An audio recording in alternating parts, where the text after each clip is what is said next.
मैं डॉक्टर मृदुला शर्मा आज आपको बताने वाली हूँ कि कौन कौन सी ऐसी कंडीशंस हैं जिसमें कि राउल्ट के नियम का पालन हो सकता है और किन कंडीशंस में उससे डेविएशन हो जाता है। मतलब कि हम आज पढ़ने वाले हैं causes of deviation from ideal behaviour of solution. कोई भी विलयन आदर्श व्यवहार से जब विचलन दिखाता है तो उसके कारण क्या है। एक तरीके से ये राउल्ट के नियम के लिए कुछ स्थितियां भी हैं और साथ में हम कह सकते हैं कि राउल्ट के नियम की सीमाएं भी हैं। लिमिटेशंस ऑफ राउल्ट्स लॉ भी बच्चों अगर आपसे पूछा जाता है तो these are the conditions to follow the Raoult's law. तो सबसे पहले हमने लास्ट वाले लेक्चर में करा था कि राउल्ट का नियम होता क्या है, जो उसने अपने एक्सपेरिमेंट्स के थ्रू जो बाइनरी सॉल्यूशंस पे किए थे उसके थ्रू समझाया था। तो यहाँ पर हमें पता है कि solution must be very dilute, solution को बहुत ही ज्यादा डाइल्यूट होना जरूरी है। सपोज अगर आपके पास सॉल्यूट के नंबर ऑफ मोल्स है स्मॉल n और सॉल्वेंट के नंबर ऑफ मोल्स है कैपिटल N, तो क्या होना चाहिए, small n must be very very less than capital N। विलायक के अणुओं की संख्या की तुलना में विलेय के अणुओं की संख्या बहुत कम होना जरूरी है। अगर पहली कंडीशन अपन फुलफिल करते हैं तो नेक्स्ट क्या कंडीशन जरूरी है इसके लिए कि जो सॉल्यूशन आप प्रिपेयर कर रहे हैं तो उस सॉल्यूशन में जो कंपोनेंट्स प्रेजेंट हैं उनके बीच में कोई इंटरेक्शन, किसी भी तरह का अट्रैक्शन या रिपल्शन नहीं होना चाहिए। नो अट्रैक्शन और repulsion among the components of the solution, उनके बीच में किसी भी प्रकार का आकर्षण या प्रतिकर्षण ना हो। ठीक है, अगर ऐसा है तो हो सकता है आकर्षण प्रतिकर्षण नहीं है, हो सकता है कि वो मॉलिक्यूल्स आपस में सॉल्यूशन में जाने के बाद एसोसिएट हो जाएं या हो सकता है वो डिसोसिएट हो जाएं, है ना। तो हमको जब राउल्ट लॉ को फॉलो करवाना है किसी सॉल्यूशन को तो उसके बीच में एसोसिएशन और डिसोसिएशन सॉल्यूशन में नहीं होना चाहिए।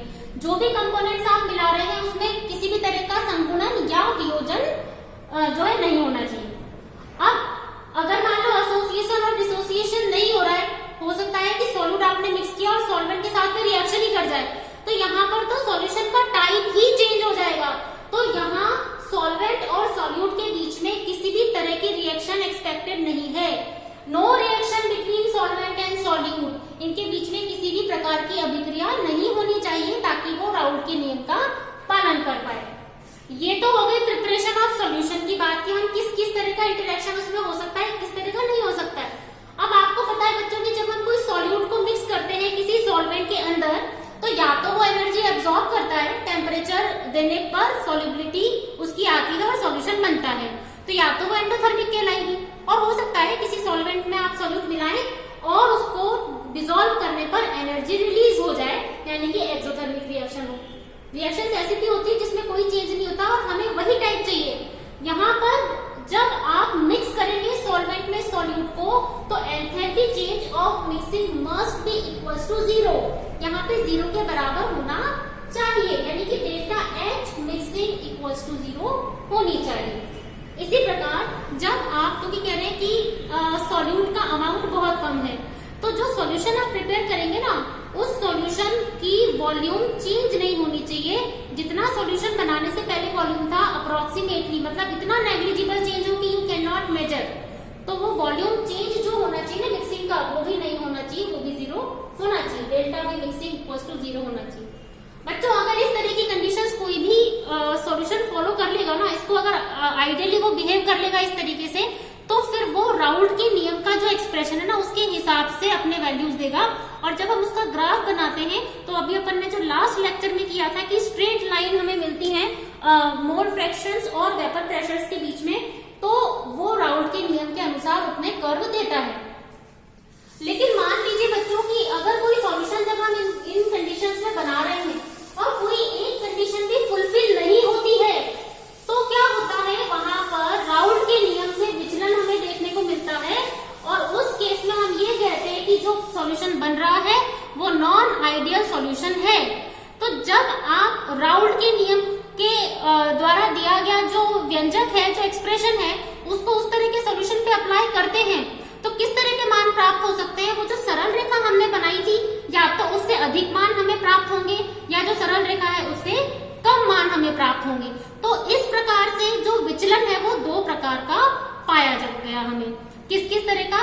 प्राप्त मान जो है अगर राउंड के नियम से ज्यादा है तो हम उसको बोलते हैं पॉजिटिव डेविएशन, और अगर प्राप्त मान राउंड के नियम के मानों से कम आते हैं तो हम उसको बोलते हैं नेगेटिव डेविएशन, मतलब कि ऋणात्मक विचलन। तो यहाँ पे जो डेविएशन हमें देखने को मिल रहा है वो कौन कौन सा है?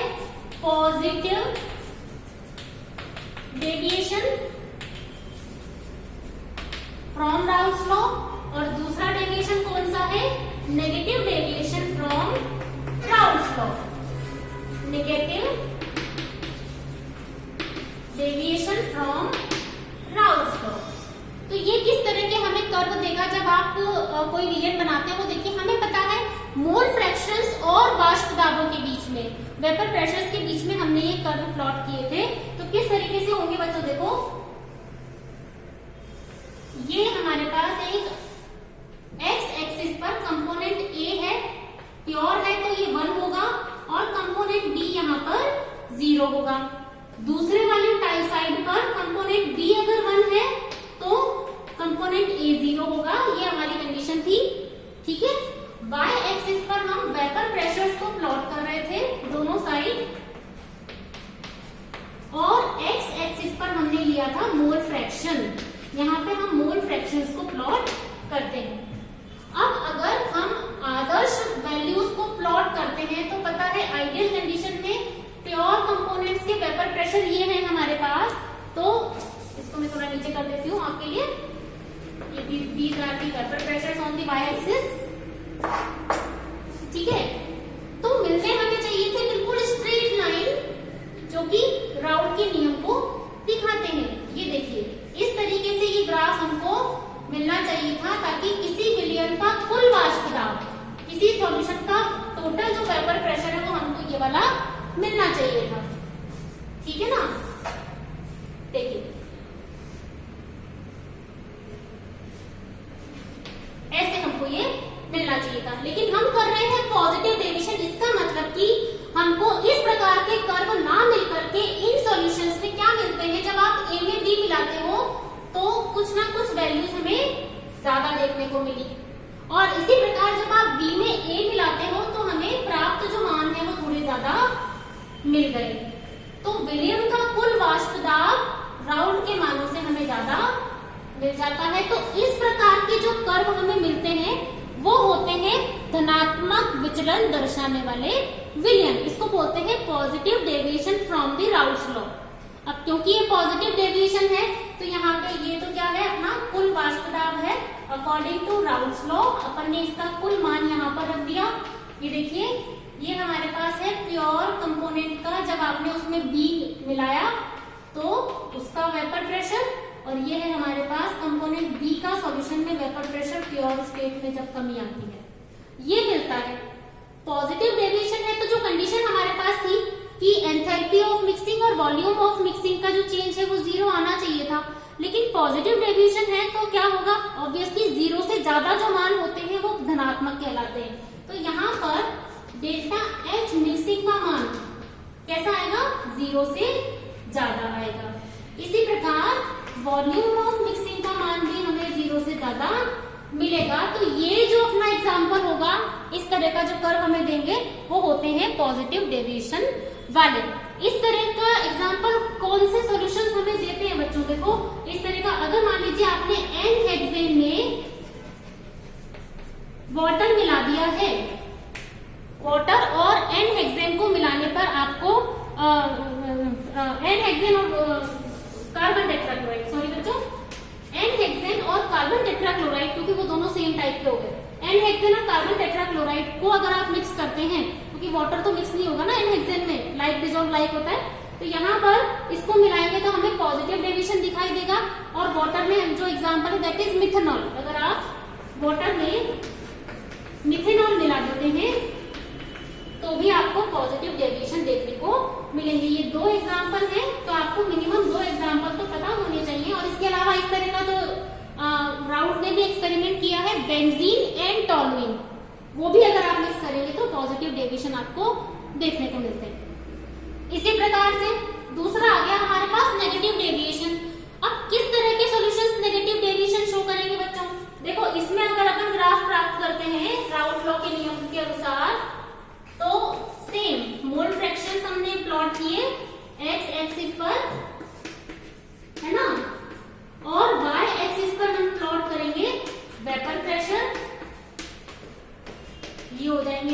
प्रेशर। प्योर स्टेट में हमारे पास वही राउल्ट के नियम के अनुसार हमें दिखाना है। ए में बी मिलाने पर आना तो ऐसा चाहिए था, ठीक है। ये हमारे विलयन का कुल वाष्प दाब है। लेकिन हम पढ़ रहे हैं नेगेटिव डेविएशन, तो ऐसा ना प्राप्त होकर कि हमें किस तरह का कर्व मिलता है बच्चों, जितना मान हमको मिलना चाहिए था उससे थोड़ा सा कम हमें मान मिलना शुरू होता है जब आप ए में बी मिलाते हैं या बी में ए, तो विलयन का कुल वाष्प दाब भी हमको कम प्राप्त होगा। इस तरह के जो कर्व हमें मिलते हैं वो नेगेटिव डेविएशन दिखाते हैं।